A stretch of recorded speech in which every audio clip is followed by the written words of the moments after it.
உன்னை கொடுத்தேன், என்னை இழந்து நின்றேன்.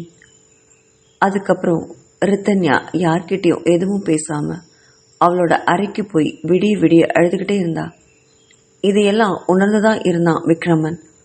ஆனாலும் அவளை போய் சமாதானப்படுத்த அவனுக்கு மனசே வரல. அவ எதையோ ஒரு பெரிய உண்மையை மறைக்கிறாங்கிறது மட்டும் அவனுக்கு ரொம்ப நல்லா தெரிஞ்சது.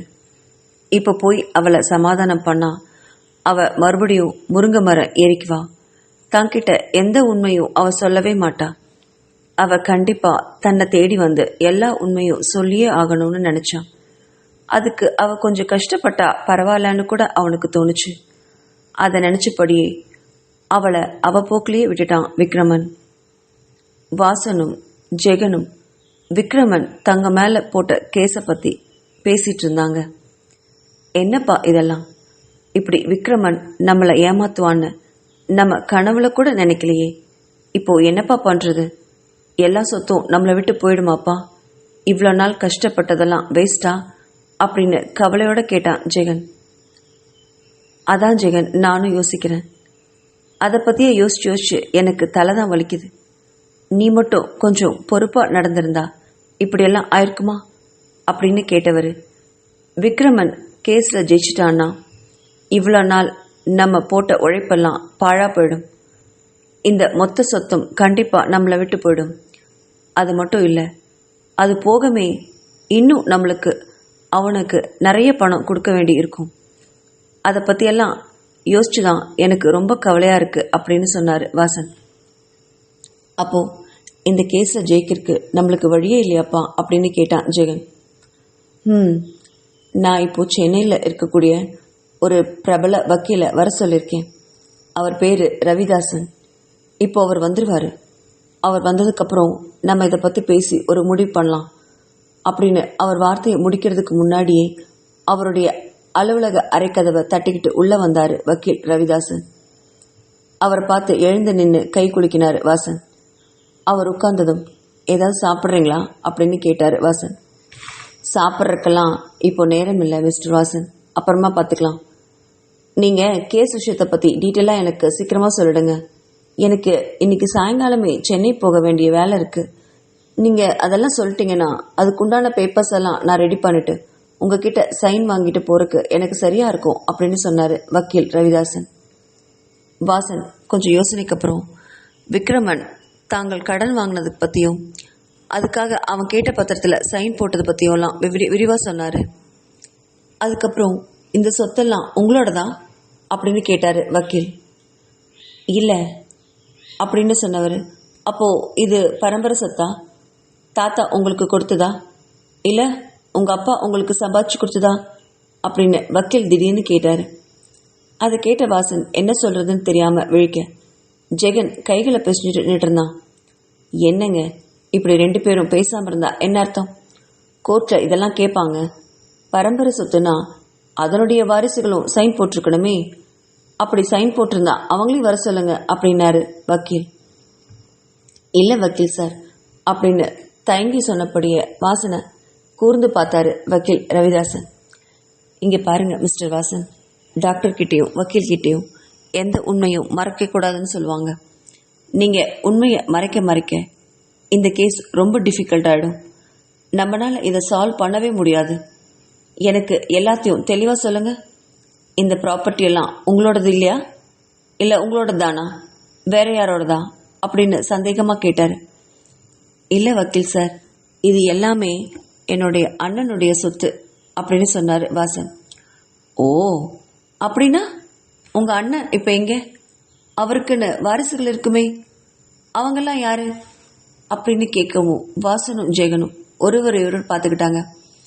அதை கவனிச்ச வக்கீல், சார் நீங்கள் எல்லா உண்மையும் ஒன்று விடாமல் சொன்னால் மட்டும்தான் என்னால் இந்த கேஸையே எடுத்துக்க முடியும். இப்படி நான் ஒவ்வொரு கேள்வியாக கேட்டுட்டு இருக்க முடியாது.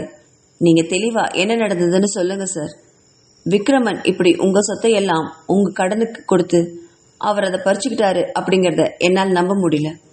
ஏன்னா நான் இங்கே வரும்போதே விக்ரமன் பற்றியும் விசாரிச்சுட்டு தான் வந்திருக்கேன். எனக்கு தெரிஞ்சு அவர் ரொம்ப ஜென்டில்மேன். அந்த மாதிரி மற்றவங்களுடைய சொத்துக்கு ஆசைப்படுறவர் இல்லை. இதில் ஏதோ பிரச்சனை இருக்கு. நீங்கள் ரொம்ப கேட்டுக்கிட்டதுனால மட்டும்தான் இந்த கேஸை நான் எடுத்துக்கிறதுக்கே ஒத்துக்கிட்டேன். இப்படி நீங்கள் பல உண்மைகளை மறைக்கிற பட்சத்தில் என்னால் இந்த கேஸை நான் எடுத்துக்க முடியாது சார். நான் இங்கேருந்து கிளம்புறேன். நீங்கள் வேற வக்கீல் யாராவது இருந்தால் அவங்கள வரவழைச்சு இந்த கேஸை ஒப்படைச்சிக்கோங்க அப்படின்னு சொல்லிட்டு எழுந்து போக முயற்சி பண்ணாரு.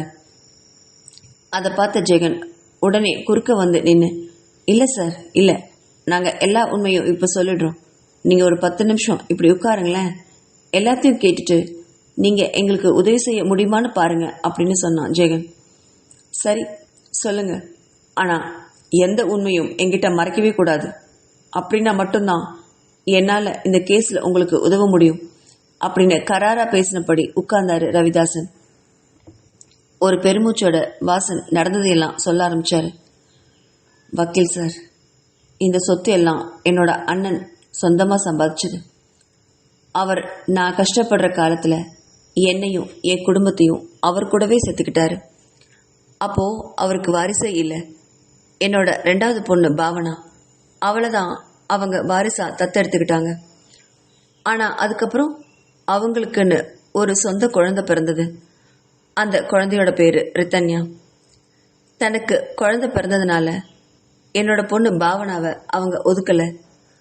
அவளோட சேர்த்து தான் என்னையும் என் குடும்பத்தையும் அவர் கூட வச்சுக்கிட்டாரு. முதல்ல என்னோட அண்ணன் மேலே எனக்கு ரொம்ப அன்பும் மரியாதையும் இருந்ததெனவோ உண்மைதான். ஆனால் நாளாக அவர் மேலே எனக்கு பொறாமையை வர ஆரம்பிச்சுது. ரித்தன்யா பிறந்ததுக்கப்புறம் பாவனாவுக்கு சொத்து எதுவும் கிடைக்காதுன்னு ரொம்ப பயந்துட்டோம்.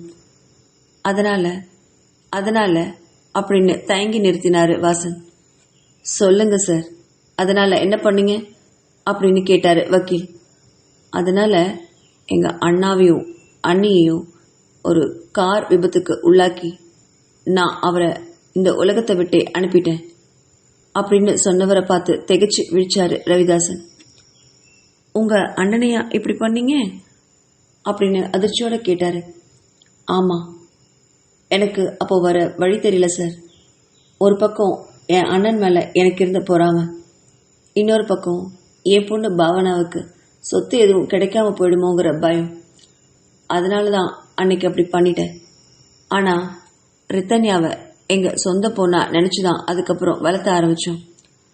ஆனால் அவள் வளர எங்களுக்கு பயம் அதிகமாயிடுச்சு. ஒரு சந்தேகத்தில் குடும்ப வக்கீல்கிட்ட போய் இந்த சொத்துக்களை பற்றி விசாரித்தேன். அதில் எங்கள் அண்ணன் தெளிவாக எழுதினது இதுதான்: இந்த சொத்து முழுசும் ரித்தன்யாவுக்கு சொந்தம்னு, அவன் நினச்சா மட்டும்தான் பாவனாவுக்கு கொடுக்கவே முடியும்னு எழுதியிருந்தாரு.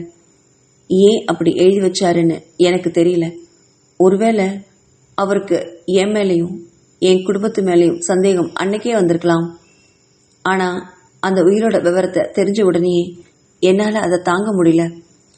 அப்போது ரித்தன்யா காலேஜில் படிச்சுட்டு இருந்த நேரம் இடையில விக்ரமன் வந்து ரித்தன்யாவை காதலிக்கிறதா சொல்லு பொண்ணு கேட்டாங்க. ரித்தன்யாவும் விக்ரமனை காதலிச்சா. 2 பேரும் கல்யாணம் பண்ணிக்கிறதுக்கு எல்லாருமே சம்மதிச்சோம். ஆனால் எனக்கு தான் விக்ரமனுக்கு ரித்தன்யாவை கல்யாணம் பண்ணி வைக்கிறதுல உடன்பாடு இல்லை. ஏன்னா மொத்த சொத்தும் ரித்தன்யா கையில் இருக்கும்போது அவளை கல்யாணம் பண்ணிட்டு போயிட்டா அவளோட அத்தனை சொத்தும் விக்ரமனுக்கே போய் சேர்ந்துடும்னு நினச்சேன். இந்த கல்யாணத்தை எப்படியாவது தடுக்க பார்த்தேன். பாவனாவை விக்ரமனுக்கு கல்யாணம் பண்ணி வைக்க நினச்சேன். ஆனால் என்னால் முடியல. கடைசி நிமிஷம் வரைக்கும் எவ்வளோ முயற்சி பண்ணியும் முடியாதனால கடைசியில் கல்யாணத்தன்னைக்கு அப்படின்னு சொல்லி நிறுத்தினாரு வாசன். அவர் நிறுத்தினதை கவனிச்ச வக்கீல், ப்ளீஸ் வாசன் சார், எதையும் எங்கேயும் நிறுத்தாதீங்க. எங்கேயும் முழுங்கி உண்மையை மறைக்காதீங்க. தயவு செஞ்சு எல்லா உண்மையும் சொல்லிடுங்க. கல்யாணத்தன்னைக்கு என்ன பண்ணீங்க அப்படின்னு கேட்டாரு வக்கீல். கல்யாணம் நடக்கிறதுக்கு முன்னாடி நாள் நைட்டு அப்படின்னு நிறுத்தி ஜெகனை பார்த்தாரு வாசன். அதனோட தொடர்ச்சியை ஜெகன் சொல்ல ஆரம்பிச்சான். சார், அதுக்கப்புறம் நான் சொல்கிறேன். முன்னாடி நாள் நைட்டு நாங்கள் ரித்தன்யாவை சந்திக்க அவளோட ரூமுக்கே போனோம். ஒரு முடிவோடு தான் நானும் அப்பாவும் அம்மாவும் பாவனாவும் சேர்ந்து அவள் இடத்துக்கு போனோம். அங்கே அப்படின்னு நிறுத்தினவன் பழைய நினைவுகளில் மூழ்கி நடந்ததை நினைவு கூர்ந்தான். கல்யாணத்துக்கு முன்னாடி நாள் எத்தனையோ கனவுகளோட ரித்தன்யா அடுத்த நாள் விக்ரமன் கிட்ட தான் இணையறத பத்தி நினைச்சு ரொம்பவே சந்தோஷப்பட்டுட்டு இருந்தா.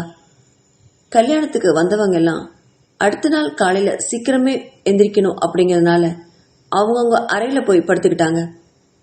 விக்ரமனோட காதல் பார்வையை நினைச்சுக்கிட்டே இருந்தவளுக்கு 12 மணிக்கு மேல ஆகியும் தூக்கமே வரல.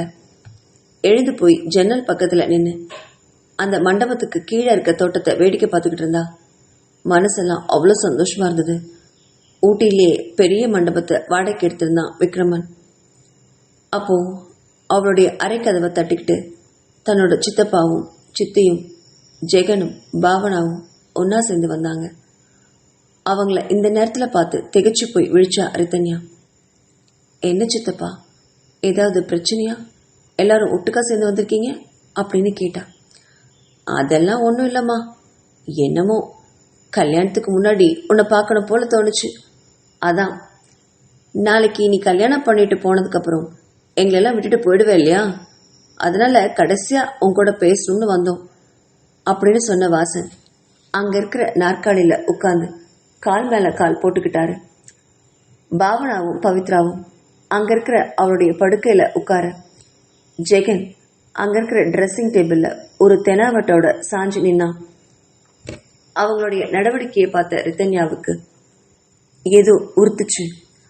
அவங்கள வினோதமா பார்த்தா ரித்தன்யா. அவளுக்கு எதுவும் புரியல. என்னாச்சு சித்தி? என்ன எல்லாரும் என்ன ஒரு மாதிரியா வித்தியாசமா பாக்குறீங்க? என்ன விஷயம்? எனக்கு ஏதோ பயமா டென்ஷனா இருக்கு சித்தி. என்னாச்சு சொல்லுங்க, விக்ரமனுக்கு ஏதாவது அப்படின்னு தயங்கி நிறுத்தினா.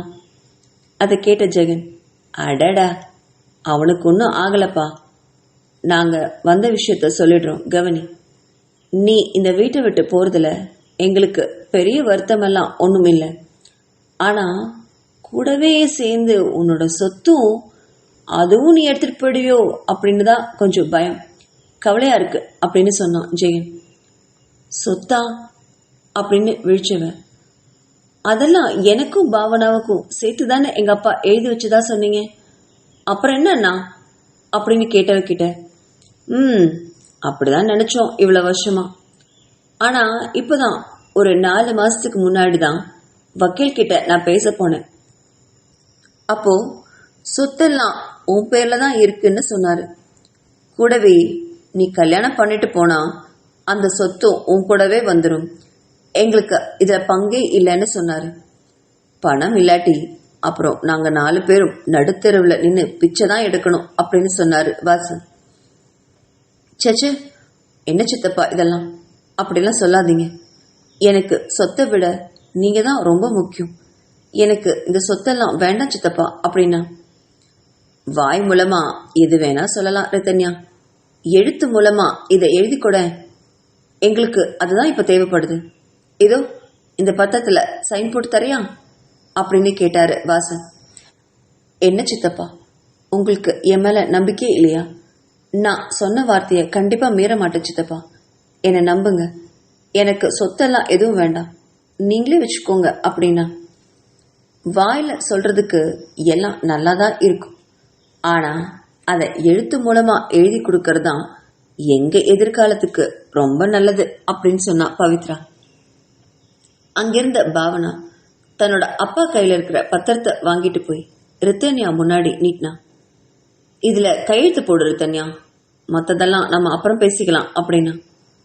ரித்தன்யாவுக்கு என்ன பண்றதுன்னே தெரியல.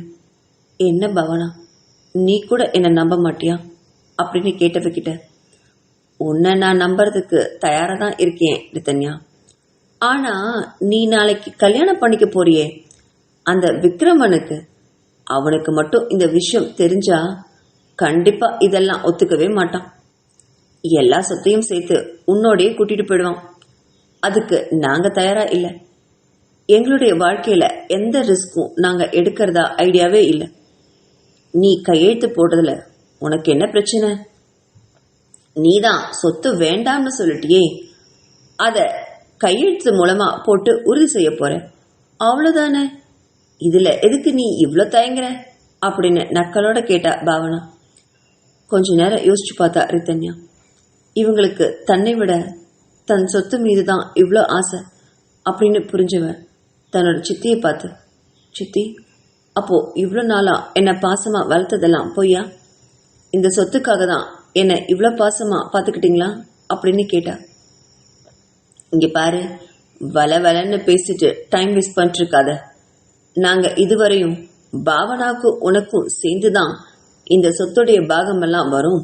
எப்படியோ பாவனாவுக்கு ஒரு பங்கு வந்தா அதன் மூலமா நாங்க பொழைச்சிக்கலாம்னு நினைச்சோம். ஆனா இப்படி மொத்த சொத்தும் உன் பேர்ல இருக்கிற பட்சத்துல எங்களால எப்படி நிம்மதியா இருக்க முடியும்னு நினைக்கிற? எப்ப வேணாலும் என்ன வேணாலும் நடக்கலாம் அப்படின்னு சொன்னா பவித்ரா. நாளைக்கு உனக்குன்னு ஒரு குழந்தை பிறந்து அது சொத்து கேட்டுச்சுன்னு வச்சுக்கோயேன், அப்போ நாங்க கொடுத்து தானே ஆகணும். அதெல்லாம் தேவையா? அதனால்தான் இந்த பத்திரத்துல சைனை போட்டுட்டு நீ கல்யாணம் பண்ணிட்டு போ, உன்னை யாருங்க வேண்டான்னு சொல்லலாம் அப்படின்னு சொன்ன பவித்ராவை, எதுவா இருந்தாலும் நான் விக்ரமன் கிட்ட ஒரு வார்த்தை கேட்டுட்டு அப்புறமா நான் சைன் போடுறேனே அப்படின்னா ரித்தன்யா. அதை கேட்ட அங்கிருந்த ஜெகன், இதுக்குதான் நாங்க இந்த பத்திரத்துல கையெழுத்தே போட சொல்றோம். விக்ரமன் கிட்ட இத பத்தி நீ பேசினாலே இதுக்கெல்லாம் அவன் ஒத்துக்கவே மாட்டான். எங்களுக்கு எங்களுடைய வாழ்க்கையும் பாதுகாப்பும் தான் ரொம்ப முக்கியம். இப்ப நீ கையெழுத்து போட போறியா இல்லையா அப்படின்னு மிரட்டினா ஜெகன். அவங்க மிரட்டுறத உணர்ந்த ரித்தன்யா, கையெழுத்து போட மாட்டேன்னு நான் சொன்னா என்ன பண்ணுவீங்க அப்படின்னு திருப்பி எதிர்த்து கேட்டா. அந்த எதிர்ப்பை கேட்ட வாசன் ஜெகனை பார்த்து கஞ்சாட காட்டினாரு.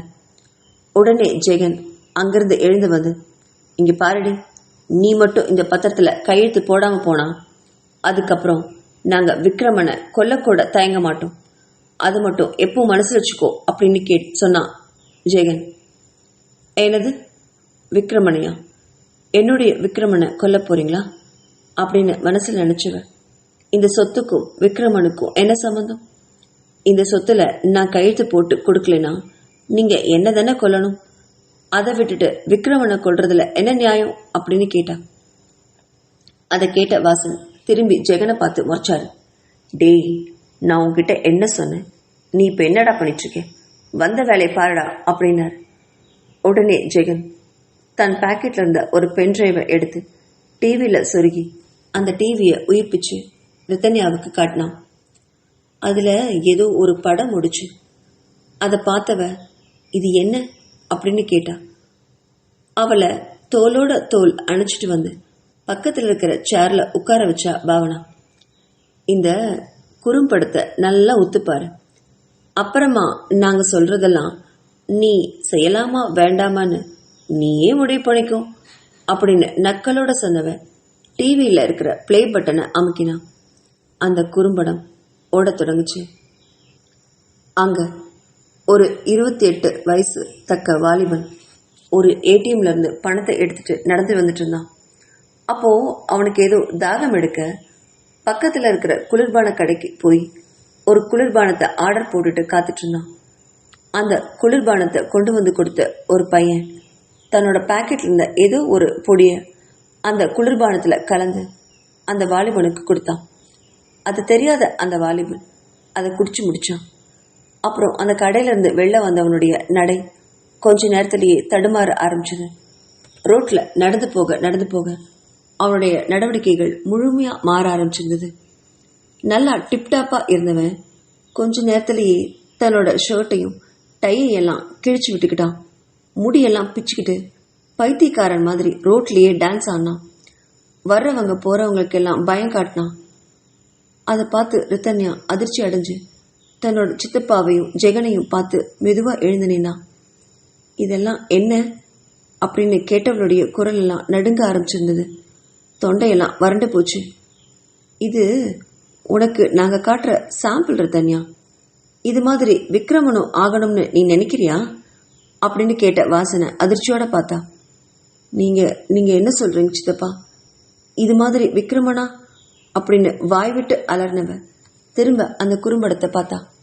அதுல அந்த பைத்தியக்காரன் பயங்கரமா சிரிச்சிட்டு இருந்தான். அதை பார்த்தபடியே தன்னோட சித்தப்பாவையும் பாவனாவையும் பார்த்து, இப்படியெல்லாம் பண்றது ரொம்ப பெரிய பாவம் இல்லையா அப்படின்னு கேட்டா. அந்த பாவம் புண்ணியமெல்லாம் பார்த்தா நாங்கள் சொகுசா வாழ முடியுமா ரித்தன்யா அப்படின்னு சொன்ன பாவனாவை வெறுப்போட பார்த்தா. சீச்சி, நீ எல்லாம் ஒரு பொண்ணா? உன்னை எவ்வளோ நம்பினேன், கூடவே இருந்து இப்படி கழுத்தறுத்துட்டீங்களே அப்படின்னு சொல்லி அழுதவளை கொஞ்ச நேரம் நின்று வேடிக்கை பார்த்துக்கிட்டு இருந்தாங்க 4 பேரும். அவளை அழ வச்சு பலவீனம் ஆக்கின உடனே வாசன் பேச ஆரம்பிச்சாரு. இதை பாரு ரித்தன்யா, எங்களுக்கு தேவை 2 விஷயம்தான். ஒன்று, இந்த பத்திரத்தில் நீ சைன் போடணும். 2வது, இந்த கல்யாண மண்டபத்தில் விக்ரமனை விட்டுட்டு நீ பிரிஞ்சு போயிடணும். அதுக்கப்புறம் என்ன ஆனாலும் விக்ரமனுடைய வாழ்க்கையில் நீ வரவே கூடாது. இதுதான் எங்களுடைய கண்டிஷன். இந்த கண்டிஷனுக்கு நீ ஒத்துக்கிட்டேன்னா விக்ரமனை நாங்கள் எதுவுமே பண்ண மாட்டோம். இல்லை, இதெல்லாம் நான் போய் விக்ரமன் கிட்ட சொல்லுவேன், இந்த பத்திரத்தெல்லாம் சைன் பண்ண மாட்டேன் அப்படின்னு நீ பிடிவாதமாக நின்னேனா நாங்கள் வேணா அதுக்கப்புறம் 4 பேரும் ஜெயிலுக்கு போகலாம். ஆனால் அந்த மருந்து இருக்கு பார்த்தியா, அது எனக்கு தெரிஞ்ச ஒருத்தன்கிட்ட கொடுத்து வச்சிருக்கேன். நான் ஜெயிலுக்கு போனாலும் அந்த மருந்து விக்ரமன் சாப்பிட்ற மாதிரி நான் பண்ணிடுவேன். அதை மட்டும் எப்போ நினைவு வச்சுக்கோ. முடிவு உன் கையில் தான் இருக்கு அப்படின்னு சொன்ன வாசன் மறுபடியும் அதே நாற்காலியில் போய் உட்கார்ந்துக்கிட்டாரு. ரொம்ப நேரம் யோசிச்சுட்டே இருந்தா ரித்தன்யா. 4 பேரும் அவங்க பிடியிலிருந்து இறங்கவே இல்லை. தனித்தனியாக போய் அவங்க கிட்ட கெஞ்சினா ரித்தன்யா. ஜெகன் கிட்ட போனவன், அண்ணா ப்ளீஸ் அண்ணா, உங்களை சின்ன வயசுலேருந்து நான் பார்த்துட்டு தானே இருக்கேன். என்னை உங்கள் தங்கச்சியாக தானே நீங்கள் நினச்சி பழகுனீங்க. இப்போது இப்படியெல்லாம் பண்ணுறது எந்த விதத்தில் நியாயம்? இதெல்லாம் ரொம்ப தப்பண்ணா அப்படின்னா. அதை கேட்ட ஜெகன், இங்கே பாரு, தப்பு சரியெல்லாம் பார்க்குற நிலைமையில் நாங்கள் இப்போ இல்லை. நாங்கள் ஏற்கனவே நிறைய கடன் வாங்கி வச்சுருக்கேன். இப்போது நீ கல்யாணம் பண்ணிட்டு போனேன்னா சொத்தும் சேர்ந்தே போயிடும். அதுக்கப்புறம் அந்த கடனை எல்லாம் யார் அடைப்பா அப்படின்னு கேட்டான் ஜெகன். ஐயோ, நான் அந்த சொத்தெல்லாம் கொடுத்துடுறேன்னா, ஆனால் எனக்கு விக்ரமனை மட்டும் கல்யாணம் பண்ணிக்கிறதுக்கு அனுமதி கொடுங்க அப்படின்னு கையேந்தி பிச்சை கேட்டா ரித்தன்யா. அதை கேட்ட வாசன், நான் விக்ரமனை கல்யாணம் பண்ணிக்கிறதுக்கு சம்மதம் சொல்லிடலான்னு தான் முதல்ல நினச்சேன் ரித்தன்யா.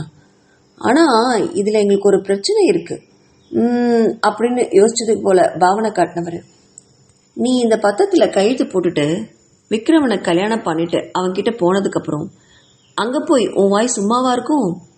விக்ரமன் கிட்ட இங்கே நடந்த எல்லா விஷயத்தையும் சொல்லுவேன். விக்ரமனை பற்றி உனக்கு வேணா தெரியாமல் இருக்கலாம், ஆனால் எங்களுக்கு ரொம்ப நல்லா தெரியும். அவனுக்கு கோவம் வந்தா இந்த உலகத்திலேயே அவனை விட ஒரு மிருகத்தை நீ பார்க்கவே முடியாது. உன்னை ஏமாத்தி நாங்கள் இந்த சொத்துல எல்லாம் கையெழுத்து வாங்கி வச்சுட்டோம்னு அவனுக்கு தெரிஞ்சா அடுத்த வினாடியே அவன் மிருகமாயிடுவான். அதுக்கப்புறம் எங்களுடைய நிலைமை அதோ கதிதான். சொத்துல கையெழுத்து வாங்கியும் ஒரு பிரயோஜனமும் இல்லாமல் போயிடும் அப்படின்னு தன் நிலையை சொன்னார் வாசன். பவித்ரா கிட்ட போய் நின்னா ரித்தன்யா. சித்தி, நீங்கள் சின்ன வயசுலேருந்து என்னை எவ்வளோ அன்பா பாசமாக வளர்த்தீங்க. இப்போது கேவலம் இந்த சொத்துக்காக இப்படி என்னை நிற்க வச்சுருக்கீங்களே. நான் எந்த இடத்துல வேணாலும் கையெழுத்து போடுறதுக்கு தயாராக இருக்கேன் சித்தி. ஆனால் விக்ரமனை எதுவும் பண்ணிடாதீங்க அப்படின்னு கெஞ்சினா. விக்ரமனை எதுவும் பண்ணாமல் இருக்கிறது இப்போது உன் கையில் தான் இருக்குது ரித்தன்யா. எங்களுக்கு தேவை என்னன்னு உங்கள் சித்தப்பா இப்போ நல்லாவே உனக்கு தெளிவாக சொல்லிட்டாரு. நீ கையெழுத்து போட்டுட்டு இங்கேருந்து நீ போயிடணும், அவ்வளோதான். போன்னு சொன்னா நான் எங்கே சித்தி போகிறது? எனக்கு என்ன இந்த உலகத்தில் உங்களை விட்டால் வேற யார் இருக்கா? எனக்கு யார் தெரியும் அப்படின்னு கேட்டா அவன். அதை கேட்ட பாவனா, சச்சா அப்படியெல்லாம் நினச்சி நீ வருத்தப்படாத ரித்தன்யா. அப்படியெல்லாம் உன்னை தனியாக விட்டுட மாட்டோம். எனக்கு தெரிஞ்சு மும்பையில் ஒரு வேலை காலி இருக்கு.